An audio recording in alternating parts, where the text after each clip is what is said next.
In today's video, I'm going to teach you how to pronounce correct asana names in Sanskrit, covering part 1 of all the asanas of Surya Namaskar. Let's delve into Sanskrit pronunciation, which, unlike English, offers a consistent and pure sound for each letter. This makes it both unique and straightforward once you get the hang of it. Our journey begins with understanding the basic sounds of Sanskrit vowels and consonants, which don't change based on context. Starting off with vowels, the letter A is pronounced as a short similar to the sound in sofa. The long version A is pronounced like in father. The short I resembles ich, as in bit, while A extends to E, as you hear in C. Moving on to U, it sounds like oo, as in put, and U is the long U, as in food.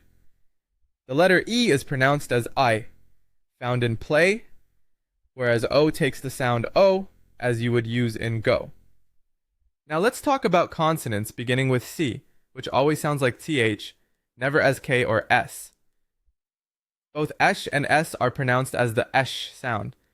Meanwhile, combinations like JN, as heard in jnana, can be pronounced as Gyaya or Danwaya, depending on tradition.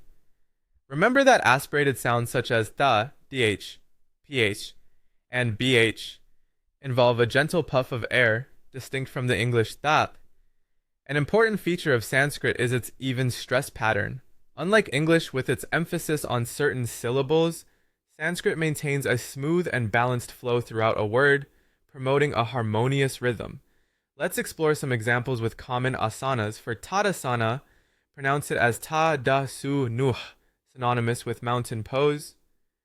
Vrksasana, or tree pose, is pronounced vrikshasunu. When it comes to Adho Mukha Svanasana, better known as downward facing dog, say Adho Mukha Svanasuna. Then we have Bhujangasana, the cobra pose, which sounds like Bhujang Asuna, and last but not least, Shavasana, corpse pose, which sounds Shavasuna. A few helpful tips include breaking the word into syllables to ensure clarity. Always remember to pronounce the final A, a common oversight for English speakers. Instead of Tadasan, ensure you say Tadasana. Lastly, immersing yourself in the sounds by listening to native Sanskrit speakers or traditional yoga teachers can greatly enhance your pronunciation. By taking these steps, you will not only pronounce asana names accurately, but also honor the rich cultural heritage that yoga offers. Practice makes perfect, so continue to listen, repeat, and refine your skills. Thanks for joining, and I'll see you in part 2.